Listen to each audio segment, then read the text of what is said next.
Hi guys, Gabo. Tunin ka pisem anadel vet kitau hite. Hitan pi cho. Zan khang zan vaya pisem ka bol ahin.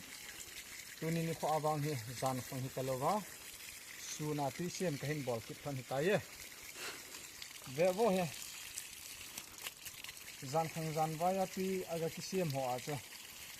Isun che sanga jong nop jina la ya hin tui lo dan cho ahin la pathem he iding win phat go sian apha em pathena ko na aphat thei bo na van gu tui tu ka chun ahung long than je chun tui na ho zo se jong ahung dim so in ke pa omin pathen phat na jalin tunin tui ahat mong te na de win gai ye ke pa mong nge pathen phat thei bo na ichan naw zalin van gu tui ahung tamin tu ka chon itui ne ho tui na ho jong ahung dimin tunin tui he thiai hung hat a hite